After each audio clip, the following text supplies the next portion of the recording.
right, welcome to episode number 51 on Saturday, February 7th, Sunday,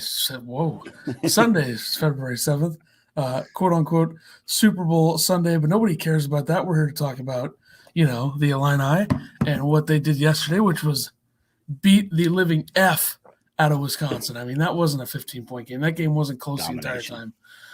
Wisconsin came to Champaign, and I'm surprised they haven't beaten them in Champaign for that long before this. Yeah, it's been 10 years. Because they beat them in Madison before beating them at home again. Yeah, they beat them last year in Madison.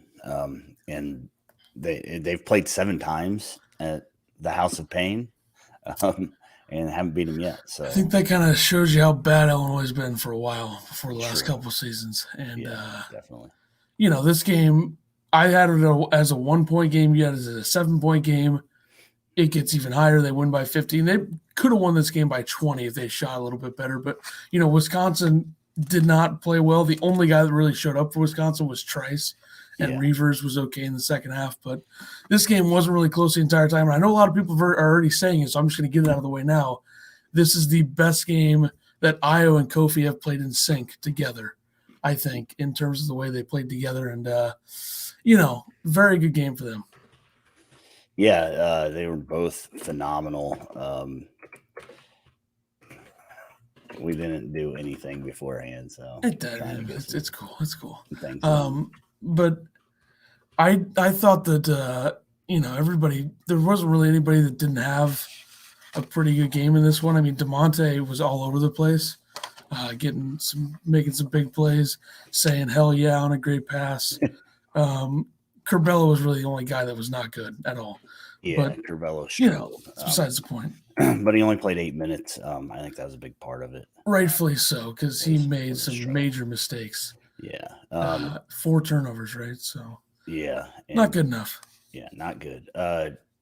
Obviously, player of the game, I think, has to go to Io. I think we both believe that. It was only the 3rd triple-double in Illini history. The other ones was Sergio McLean and Mark Smith. No, not that Mark Smith. The other one. The Mark Smith that's wide open in the corner and air balls a 3. Yeah, that one. But he's a shooter, Not missing him. But he was unreal. Just his floor vision and his passing game was phenomenal, which you haven't seen a lot of this year.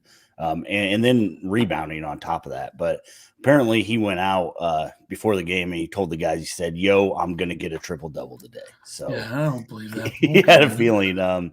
He said, I had a feeling today was going to be a day to accomplish that. I guess the coaches have really been on him about rebounding and getting to the boards and crashing the boards. And he's only had, 2 to 4 rebounds the last few games. And I've kind of emphasized how much he needs to rebound better because his rebounding makes the differential that much better for Illinois. When he's pulling down 12 rebounds as a guard, he's definitely the X factor in the rebounding. What were the final numbers in the rebounding? 46-19. 46-19, yeah. God. And at one point, Kofi was actually out rebounding the whole Wisconsin team. I think Kofi had 14 with like 5 minutes left, and Wisconsin only had 13. So they don't have the bodies to rebound against Illinois. Nope, they're small, which plays in well for Illinois, So, and Underwood, of course, we asked Dion Thomas when he was on if Io has cemented his legacy as one of the best, and Underwood apparently thinks that he did for sure. He said, you start talking about Io and the history of this program and all the great players, 3 triple-doubles, you're an elite company. So definitely had cemented it back then. I mean, according to Dion, just him coming to Illinois, staying in state, did that. But definitely, this game proved how good he can be. And then, you talk about Kofi and how good he was. Io said in the post-game interview that he was on the phone with Kofi for 4 hours one day during the draft process, talking about how good they could be. And they definitely proved it yesterday. And this is kind of the team that Illinois fans thought we were going to have all year. They had some skids. They had some 10 days off, it's hard to get going. They may have that again unless, the Big Ten comes in and finds a game for them, which we'll talk about a little later. I don't know who they're going to get, but Kofi double in the first half, which is pretty impressive. He came out to play, 23 points, 14 rebounds, and had 8 dunks. And when asked about his 8 dunks, he said, Trace dunked on me. He dunked on me, and now everybody has to feel me. That's all I have to say about that. I love it. I love it. That's a great quote. If that's what it took for him to get pumped up, I mean, you could tell he was having fun. He was throwing them down with passion, and it was just nice to see those two guys having the best game they've had all year. So. We got this. We did talk about that, and I don't really buy it, but we'll go with it. Rothstein tweeted 21, 12, and 12 today for Io DeSumo. Take the pictures and put them away, Champagne. One of the best ever played for the Illini. He has such weird tweets, but, I like it. And he definitely is. Still waiting for his shirt, aren't you? Yeah, obviously. The thing that I think anyone who thinks he's not one of the best ever played, and your reason is that he hasn't played in the tournament, that's ridiculous. I mean, come on. It's not his fault that they didn't play in the tournament last year, and they sucked in this first year. So he didn't have a lot of help his first year. So and Trent was the best player on the team in his first year. Yeah. Yep. And so Trent, he cooled off a little bit, but I thought he played a good game overall. He was only 1 of 7 from 3. Had 8 points, 2 steals. I thought he did a really good job on Trice when he was on Trice. And I know Trice had 22 points, but I felt like a lot of those were when Curbelo was guarding him, which I texted you multiple times saying, why is Curbelo guarding Trice? Curbelo was a step slow all day.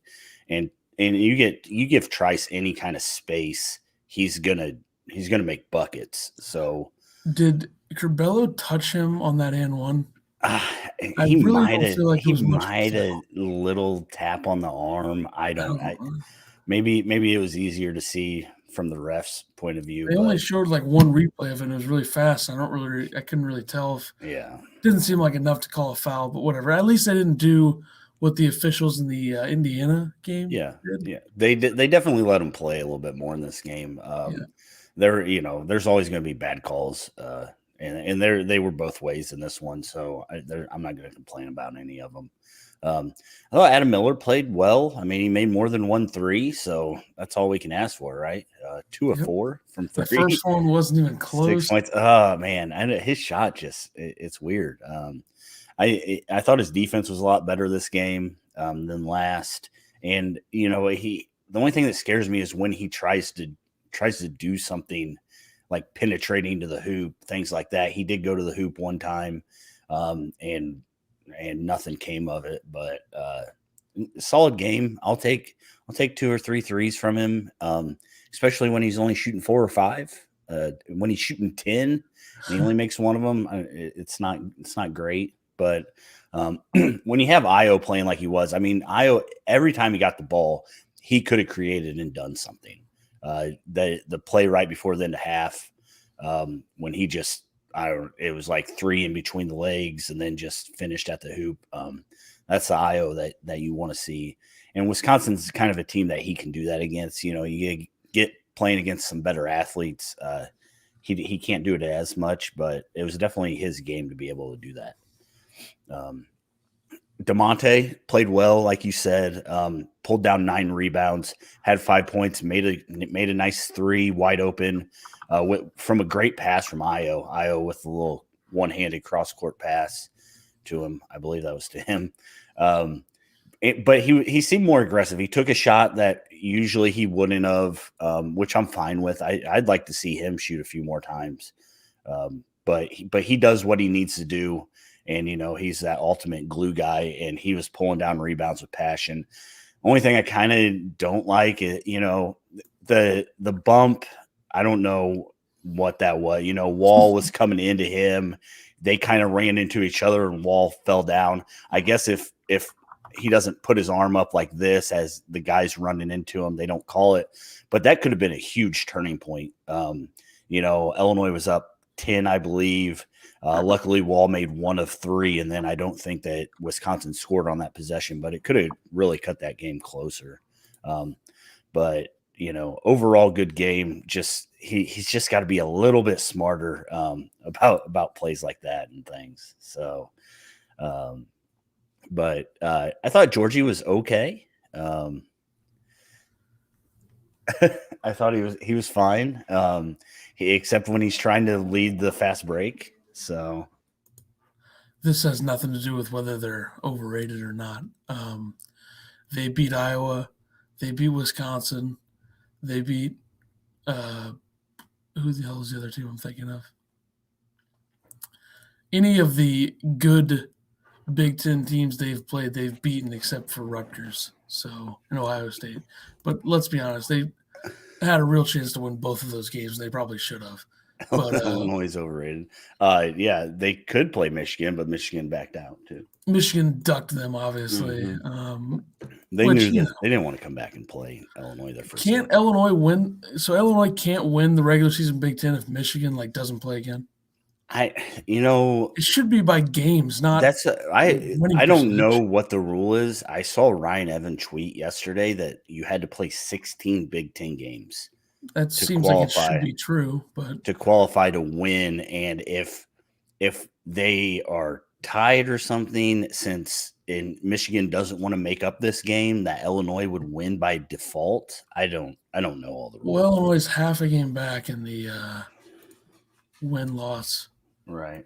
So I don't know how that works, but this whole thing with Michigan is so stupid. They're going to have 6 games postponed probably. Yeah, and then what do you do to make them up? Were there even any more? Be able to? Was there even any more positive tests from that one strain? If there wasn't, then what the hell are we doing? I don't think, and that's the thing is, I don't understand why teams couldn't practice, and I think that's what it is. They don't want their kids to go out because I think a lot of these teams that have been on COVID pauses have been able to practice still. And so Michigan, they literally said, you're not doing anything for 2 weeks. And I get it. You don't want your kids to go out there, get hurt, something, with 14 days off and then 3 days of practice. But, it just seems convenient that their next 2 games are Illinois and Wisconsin, and they might miss both of them. So you think if they were going to come back and play Nebraska, they would have canceled it? No. Yeah. So. How do you feel about Dockett? She's a moron. All right, let's move on. We talked about Curbelo. Not a great game from him. Like I said, he played 8 minutes. His first 3 minutes in, he had 2 turnovers, 2 fouls. Just wasn't the Curbelo that we love.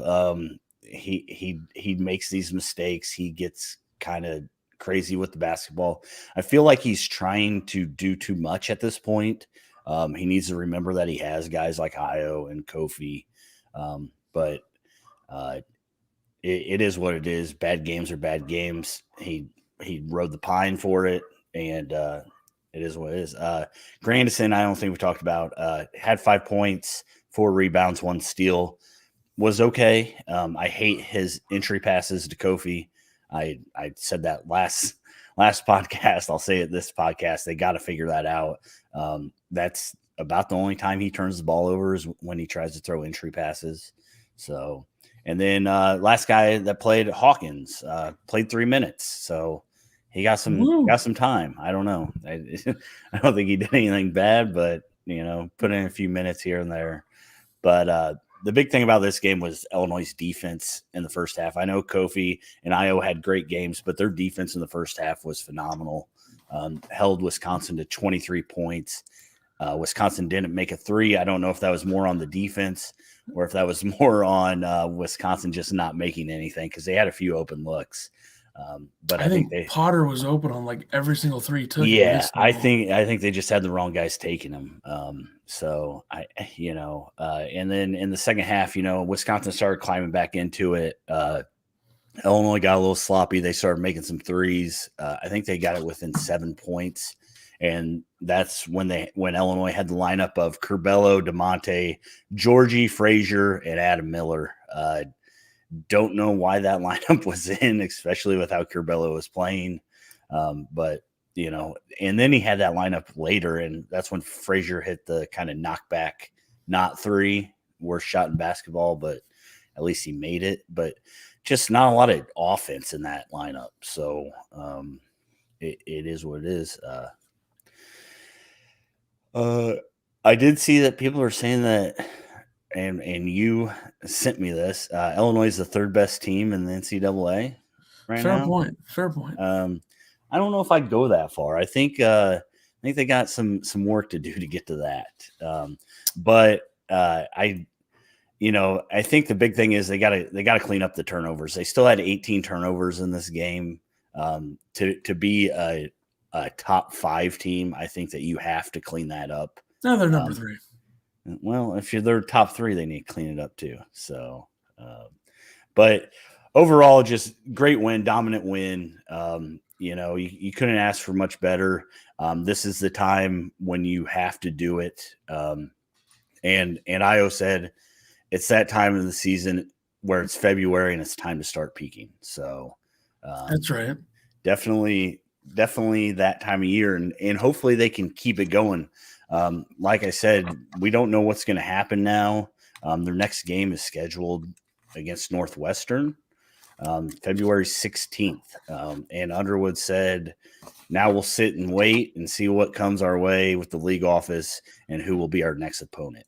It sounds like he thinks they're going to play somebody before Northwestern. The question is, who are they going to play? So they missed the Nebraska game and the Michigan State game, right? So I was looking up their schedule. Nebraska this week, yeah. Nebraska plays the 8th, the 11th, and the 14th, and Michigan State plays the 9th and the 13th. So I don't know if you could sneak one in between there for Michigan State. If you could convince Michigan State to play on the 11th. Yeah. Play 3 games in 6 days or whatever. Yeah. I they think suck anyway. Might as well. Yeah. So like I said, I don't know. I don't know who they would play, but I feel like they have to get a game in there. If not, it's going to be a mess at the end of the year. Yeah, that's true. I mean, they did miss 10 days or whatever and then beat Iowa. So I'm not too worried about how they would play against Northwestern. But they definitely should try to get a game in there. I just think that this time of the season is when you want to start rolling, and 10 days off just is not. How many Big Ten games they played? 11? I believe so. 11 or 12, I think. The Big Ten right now is basically 2 teams peaking at the right time and 2 teams slipping. Ohio State and Illinois playing as well as they have all season. Then you have Iowa and the other team I was thinking of, Wisconsin.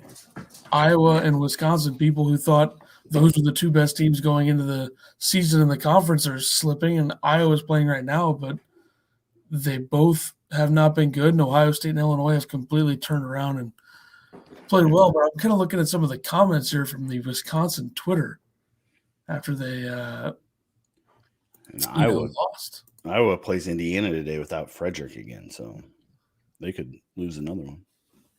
It is 13-4 Iowa. Okay. So Trace Jackson Davis just missed 2 free throws.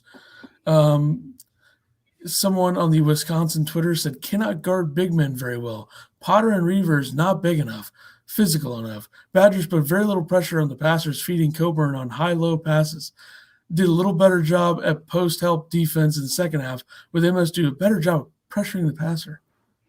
And then there's a bunch of people saying, we're not athletic enough, blah, blah, blah. Well, I mean, the thing is, nobody besides Garza, Johnson did a good job from Minnesota or from Rutgers on Kofi, but there's not a lot of teams that have a guy that can handle Kofi. I mean, he's just too big, and when he's like, his hands are so much better. The play where he was falling out of bounds and he saved it, slipped. I just don't feel like those are things he would have done last year. So, or even at the beginning of the season, he just seems like he has taken that next step to be really good. Yeah, I don't know about this whole scheduling thing. I don't know who the hell they're going to play. Yeah, I know. I just looked at Northwestern. I looked at Michigan State, Nebraska. Let's see. I mean, they could play Wisconsin again on the 9th or something. I doubt that happens. Yeah. I don't know. I think they need to figure something out, but I don't know if they'll be able to. They should have tried to get a non-conference game. They've tried that before, and nobody meets their testing protocols. They could play Ohio State. Yeah. Ohio State plays tomorrow, and then they have Tuesday, Wednesday, Thursday, Friday open, and they play Saturday. You play Ohio State on like Thursday, the 11th. Yeah. Maybe they'll do that because they do have their last game of the year is supposed to be Ohio State. So why not get it out of the way now when both teams are playing their best? Yep. But of course, as we know, the Big Ten is very stupid, so that won't happen. Very true. Very true. But it sounds like Underwood thinks they're going to get a Big Ten game. I don't know if it's going to happen. I hope it does because I'd prefer to beat Northwestern by 30 after beating somebody else instead of playing them 10 days later. Right. Which Northwestern sucks now again. So, I don't know if they were ever good. They were just playing bad teams. I mean, they beat Ohio State, so, you know. Well, that was in December or January, yeah. Let's see, Northwestern, they are 3-9 in the Big Ten. So they've lost 9 games in a row. That's pretty impressive. Yeah. And I don't know, maybe they moved Northwestern up and put a game where that was. Yeah, they're going to have to start doing something to get these games figured out. I mean, well, I think the Big Ten, like, they really like to just sit on their ass and do nothing. Sure. So that's kind of the approach that they're going to take. And, you know, can't be surprised by it. Illinois should have tried to get Gonzaga, play them. Last week should have happened. They ducked us, just like they ducked Baylor, Villanova, and Baylor and Tennessee, and they were supposed to play all those teams. They weren't really supposed to play all of them, but there's rumors they were going to schedule a game with them. But Gonzaga's ducking teams. They almost lost to Pacific. They suck. So, all right. Well. What this part? Oh yeah, Lou Goody. It's a dope buzzer beater. Yeah, can you pull that up? Can I can't you share your screen? Show the fans. Yes, this is what we got to look forward to. Yeah, well, Lou Goody's been having a year. You have down here. He's had what's this say? In every New Year game. Every game since January 1st. Okay, so Goody's gone 26, 26, 22, 20, 41, 8, 25, 21, 21. And the team he plays for is 19-0. They got a lawyer, I believe his name is, the other guard on the team. He's going to Purdue, I believe. Not too worried about that. No, I'm not. But he's good too. He's a good player. Yeah, so I wouldn't be. I guess they give him a lot of crap for going to Illinois, Indiana boy going to Illinois. So so he's going to a better university than the other. Good. All right, Here's the clip.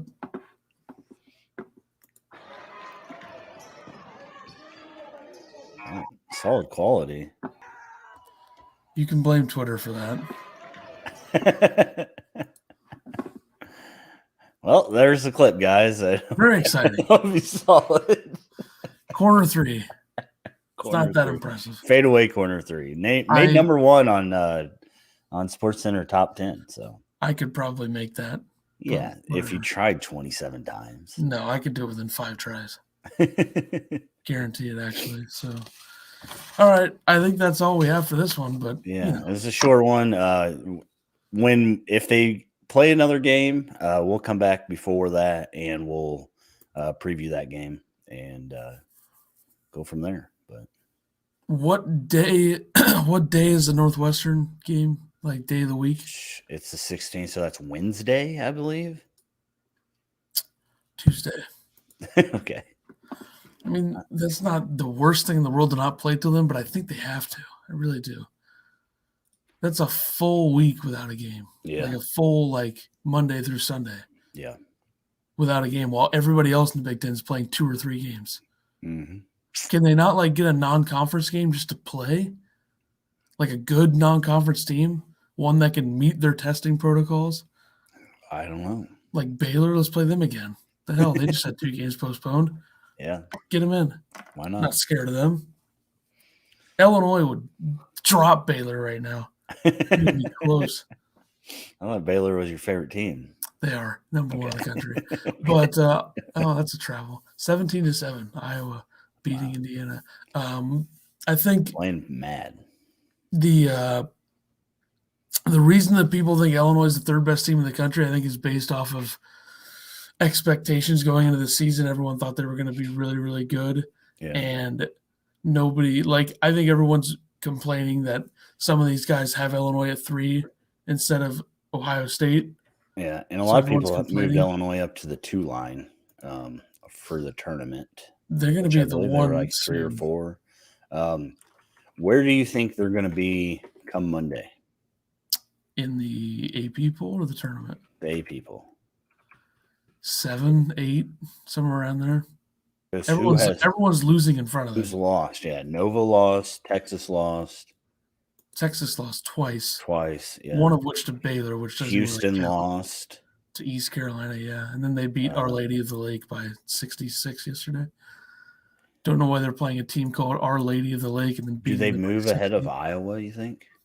I don't see why not. I mean, didn't Iowa lose this week to Ohio State? So I don't see why they wouldn't. And basically, if Iowa wins this game against Indiana, that puts them at 14-5. Illinois is 13-5. So I don't know how old this poll is. Week 11. Okay. I think that's accurate. Yeah. Alabama lost. Stupidly, they should have won that game. They lost twice. They lost to Oklahoma? That was old? The week before. Okay, so this is the old one. Gotcha. I don't know how this works. Tennessee lost, right? Yeah, they lost to yeah, so they should. I think Ole Miss. Yeah. So Ohio State's going to go up to like 5. 4. Illinois should be 6 or 7, maybe. Who else would move up? In that range. Because Texas lost, right? To Baylor and to Oklahoma State. Yeah. So 2 losses in 1 week. Villanova lost. Ohio State might be like 4. Well, it depends on if our team's just going to leave or people just going to leave Michigan at 3 or whatever, even though they're not playing. So that's kind of how they would do that. I'm not 100% sure how they'll do that, but